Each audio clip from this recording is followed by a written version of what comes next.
Менің қызыма қазір 1 жас 7 ай, почти 8 ай. Ол осылай өзі тамақты ішеді. Менің қателігім бірінші баламда, ұлымда прям чистюля болатынмын. Постоянно аузын сүртіп, қолын сүртіп.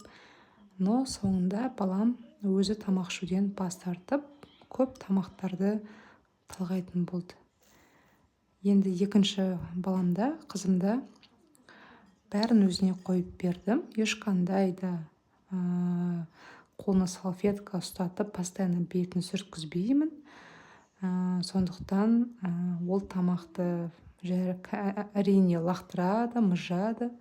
Бірақ соңында осындай өзі отырып тамақ ішетін жағдайға жетті.